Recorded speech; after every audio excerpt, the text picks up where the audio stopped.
Welcome to Hire Yourself podcast. My name is Pete Gilfillan, and I'm here with my business partner, Nat Truitt. We're all about helping people become entrepreneurs or better business people. Good morning, Nat. Good morning, Pete. What's going on today? Oh, man, I am so excited. It is football season, specifically college football season. Nice. Yeah. I love the fall. I love college football. I'm not the biggest college football guy, but what's your favorite team? Well, my daughter decided to go to the Ohio State for football, not because of the academics, but she wanted to go to a school that had a good football program, right? So we dropped her off a couple weeks ago, and we're really excited. So now by the nature of it, I'm an Ohio State fan Buckeyes fan because I got to support my daughter, right? Right. So this is the first time she's on campus. This is the first opportunity we really have a chance to go to games, to follow them. And so we're really super excited about the opening game last night was against Minnesota, right? Oh, nice. And Ohio State, I mean, they're ranked number 4 in the country, right? So they are they're supposed to blow Minnesota out. And Minnesota's a good team, but bottom line is they're supposed to just dominate this explosive play, all this kind of stuff. So I'm watching it last night, and it's like, Ohio State, it took them a while to get going. I mean, they were behind. They were actually losing to Minnesota in the first half of the game. I'm like, what is going on here? It was like crazy from that standpoint. So I was a little concerned with that first game. Yeah, it was a cliffhanger, huh? It definitely was. I was up till like a 10:30 watching the darn thing. So they finally won by like 14 points, but they made the spread. But I got to tell you, it was crazy. So today I want to bring on and interview an Ohio State football fan, right? Might as well. He's a great guy, former corporate executive, senior level executive, and he decided to invest in a franchise. And so I wanted to introduce him and bring him on, and he can tell us the story. Sound good? That'd be great. Yeah, I love hearing from franchise owners. All right. Welcome, Dan. Hey, Pete. How are you this morning? It's great. Dan Remlinger, and I know you were a senior level executive, but I know now you are, because I helped you, you are an entrepreneur. You own a line painting franchise in Columbus, Ohio. Yes, 3 of them, actually. And this is our first year in business, and I've not for a second regretted hooking up with you, Pete. All right. Well, let's talk about the game last night first, because I got to give you a little hard time with that. What happened? I mean, this is my first year. I'm really I'm on their fan base, and they started out slow. What's going on? Well, I think probably the biggest problem is you probably were not sporting your scarlet and gray last night during the game. So that was probably a bad omen because they need that all the sport they can get. But, they're a little young on defensive side, so they'll get better. They were missing some players, but, Minnesota's a great team, and I think they'll have a great year. Your daughter will enjoy being on campus for the first game next Saturday. So it'll be an experience she'll remember. All right. So that's a nice way of saying keep the faith. All right. Yeah. Ryan Day, boy, what an amazing coach, right? What I picked up, or at least listening to the broadcasters, is they talk about how he is always calm. And no matter what happens, he doesn't get flustered. And I thought that is a great skill, whether you're a coach or you're a business owner. Is that fair to say?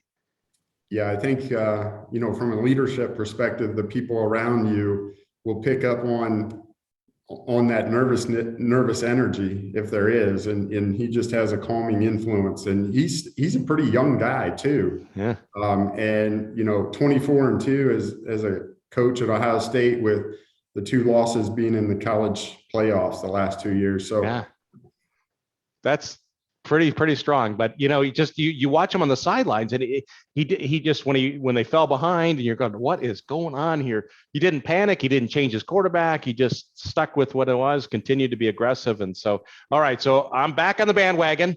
I'm there. I got my sweatshirt. We got the flag. I'll fly it next game. I'm all on board. So let's talk a little bit about your background. So I know you were a senior level executive from that standpoint. So my first question is, for you, being a senior level executive, you ran very large organizations, right? Is that what made you think about leaving the corporate world to pursue something else, to take a new path? Yeah, my background is in finance and accounting. But when I first started, I've always been interested in business and making money, and also developing people, being a mentor. And I've learned a lot, had a lot of great mentors in my life, and 2020 just seemed like a great year to transition, take all my finance acumen, my leadership skills, and my business acumen, and start something for myself and my family. And now I got 3 employees and their families. All right. So you actually started a business during a pandemic. Yeah, that's a unique time, but if you can get through that, then the hurdles have to be shorter after that, right? Absolutely right. And you read about some very successful companies out there actually started during recessions, just during tough times. So certainly, that's what we do. Okay, so you decide to leave the corporate world. So the first question is that you could probably take many different paths. You could have probably started your own consulting business with the great acumen you had. You could have bought an existing business, or you could invest in a franchise, right? So what kind of led you to this idea of investing in a franchise business as you picked your next path? Yeah, so franchising has some great characteristics. The founder, when you get into the franchising, they have done a lot of the trial and error. So the ramp up from my perspective is quicker. Instead of 8 years, 7 years, it's 3 years to get to status quo. And that was really the motivation. My background is sometimes you just follow someone's lead, and I'm okay with following. I don't have to be the guy with the original idea. If it works, I can repeat it. Yeah. And so that's kind of what franchising is. All right. So you bring your great business acumen, your leadership skills, and you're smart enough to follow the system, right? Somebody's figured it out, you follow the system, and you probably even make it better. But the idea is that you leverage that franchise. As you think about this, I mean, you've started out. Have you found that having a franchisor there in terms of support, kind of helping you out as you're maybe working through issues or something like that, or even other franchisees? Do you find that there's a real benefit to being part of a franchise network? Yeah, it's been actually tremendous. So the franchise founder is always available. We have weekly or bi-weekly contact points, but it's just not him. My partners around the country, we're always communicating. We actually have a fantasy football league. The draft is tomorrow. So, we're actually pretty tight knit. From that perspective too. So we bounce ideas, we share challenges, and it's a great partnership. Okay, very good. Well, and I think that's why we do it. And we saw the real benefit during the pandemic, because as we went through these crazy times, you could lean on that franchisor, you could lean on other franchisees. And it sounds like you guys have done a great job of building that relationship. So tell us about your experience. So you go from being this corporate executive, you sign the papers, you become a lime painting franchisee. So just tell us a little bit about the journey so far as you've become a franchisee. I guess the biggest thing that I didn't fully appreciate is there's still a newness to the local market, right? And so the marketing side and the sales side, while I've always appreciated those aspects of the business, they've been magnified as you start in your local market. Building a valuable website, building a online presence through your website or Google, and getting reviews, getting video testimonials, and get those out there to use as a reference. Because we're in an industry where some of the people in our painting and restoration industries, they only operate from referrals. And so getting that brand built up locally it has really been magnified. And so I have a whole new appreciation for marketing and selling. And how are you engaged in the community? Because I know a big part of that is building an awareness, is being engaged in the community. How are you engaged in the community? So, right now, my sales team and myself are just out networking. Some of them are knocking on doors. We're also building a contacts list. I feel at this point, my friends, if they need some home service done, they call me and say, hey, do you know someone, for example, that can redo my shower? Yeah. I got that person. My realtor was talking, and I'm like, yes, I got a contact for it. And so just building your contacts list. And also we have a nonprofit part of line painting, and understanding and getting involved in the community through that aspect too, which I think will be rolled out bigger in 2022. So nonprofit, you don't see a lot of franchise companies have a nonprofit component. So tell me a little bit about it. That's I guess I didn't know that. Yeah, so the biggest piece is that, and this was part of the interest in Lyme too. I volunteered with the Boys and Girls Club down when I was in Charlotte, and so our focus is youth. And I've always had a focus in giving back to the youth, and be it through basketball coaching, Boys and Girls Club, trying to help people just develop. And so it's great that we can give back to our local communities, because any of the money we take locally, we get to give back locally too. And so that's been a great aspect too. Good for you, man. I love when people are giving back, and it comes back tenfold to you, right? You see these kids and you're coaching them and all that kind of stuff. So tell me, I mean, there's a lot of painting franchises out there, right? There's a lot of competition. There's a lot of painters. So what separates Lyme from the other painting companies?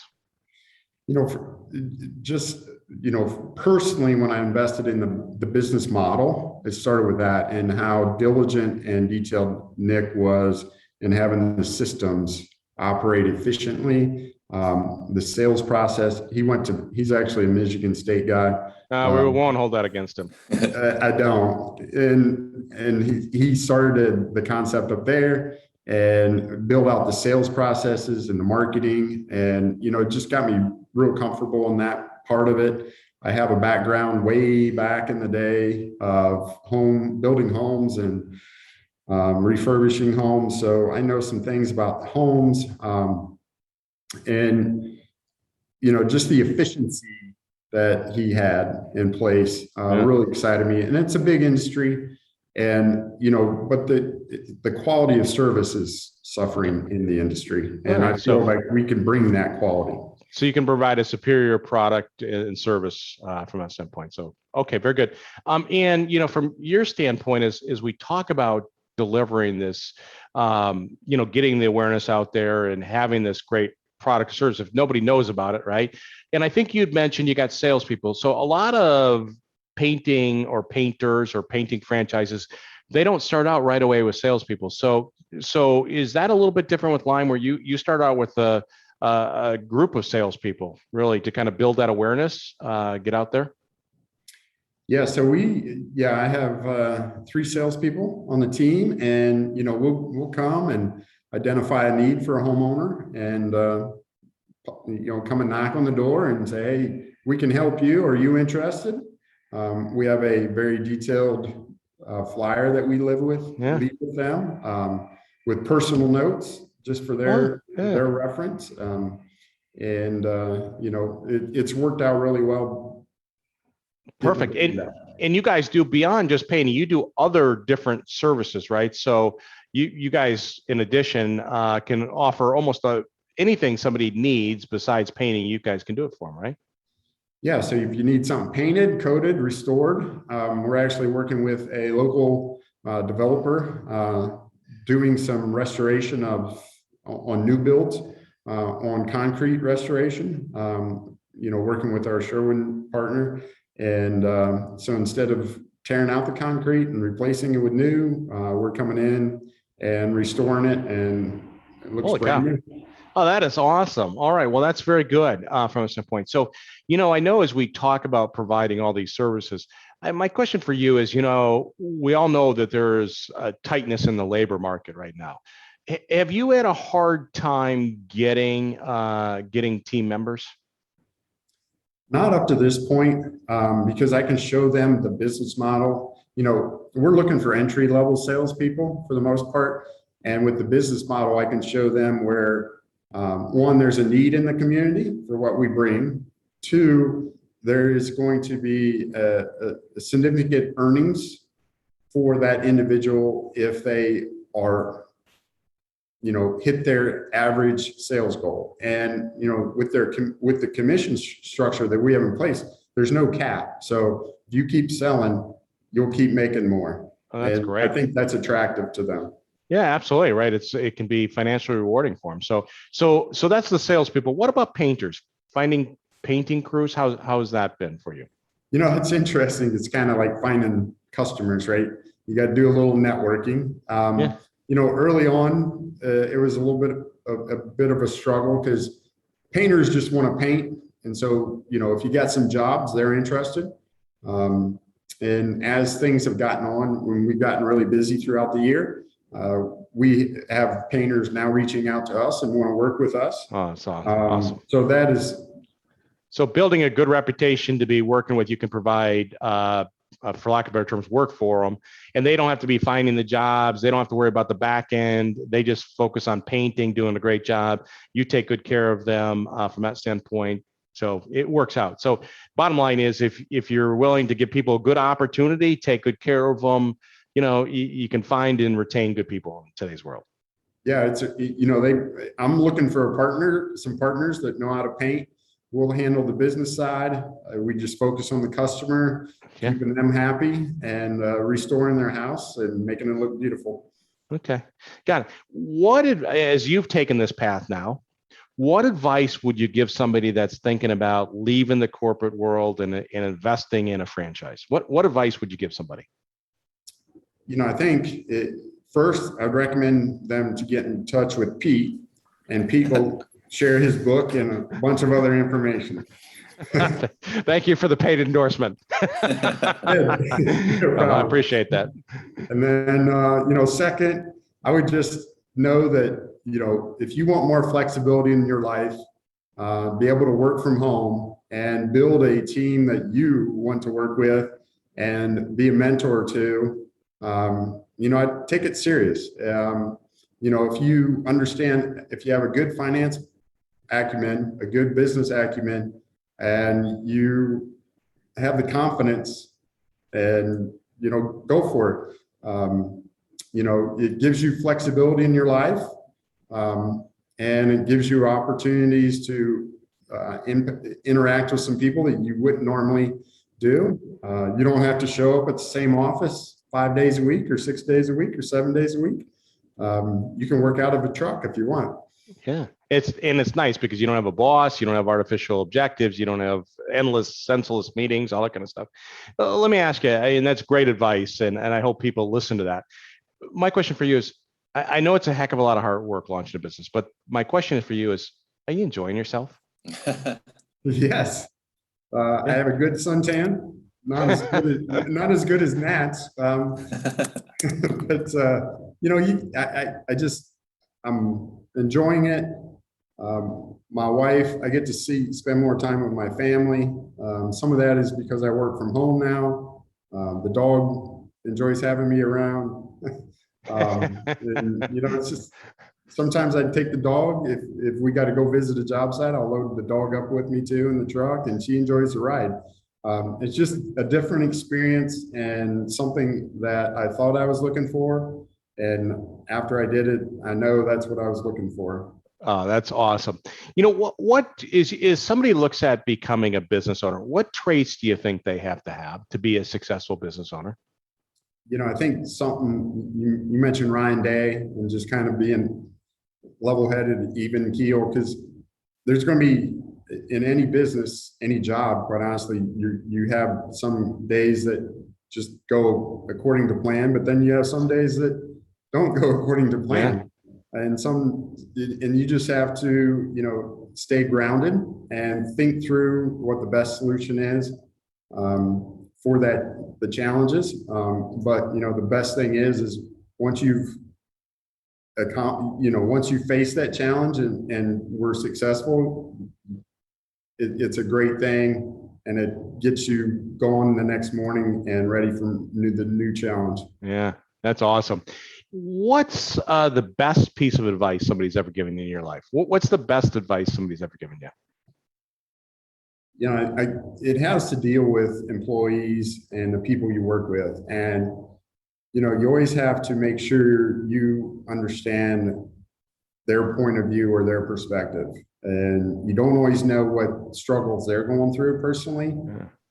But if you get to know them on a personal level, then you can understand maybe why they, perform the way they perform.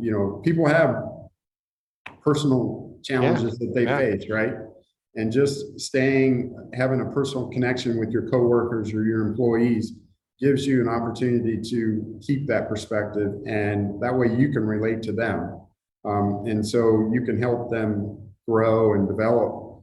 Yeah. And, give them, fortunately I have a lot of financial acumen, and, not everyone is good with numbers and finances, and that can relate to them personally too. Because, yeah, sure. Money is always a stressful point. Yeah, sure is. And so for you, it's this advice about staying connected to your team members, right? And I think that's important in life in general, but certainly with team members. So that's great. What's your favorite book? We're always looking for great books. What's your favorite book to read? The best book, and I've read this book twice now in the last 10 years, is The American Icon, the Alan Mulally and the Fight to Save the Ford Motor Company. And I guess the reason, Are you saying that because I work for Ford? That's just awesome. I think it was written back when you were there, Pete. Yes. It was, the interesting part of that book is, the chairman and the CEO, I think it was Bill Ford at the time. Yeah. One, he recognized he was not the person that should be leading Ford. And you rarely see that from people at his stature and his level, right? Yeah. And he went out and he found who he thought was the best person to change the path for Ford and save it. And he wasn't from the auto industry. Yeah. And so he brought an outsider in, and, Alan wasn't welcomed into the auto industry. No. And so he was an underdog, and, but he understood the fundamentals and what he had learned through his career. And, it just has resonated with me. Strong leadership from him, and he stayed grounded and true to his beliefs. Yeah, I think having been in that organization, he was grounded. He kind of understood the organization, and he was an incredible leader. And you don't find many people like him from that standpoint. And he certainly saved Ford. I mean, Ford was so desperate; they had basically mortgaged the brand, the Ford brand, and like every copy machine. I mean, they went all out, and he turned it around. And it was, I think, much because of leadership and culture. Otherwise, they would have never made the turn, and they would have went bankrupt like the other two major U.S. manufacturers. So awesome. Well, it has been so delightful speaking with you. I want to congratulate you on having the guts and the moxie to make the jump, to leave that corporate world, to invest in a business. But, it's fun to hear you tell the story about how you're starting to build a very successful Lime franchise, and more importantly, of how you are enjoying yourself, right? You're making a difference in other people's lives, whether it's customers or your employees. But I can see the joy in your face, and I just wanted to congratulate you.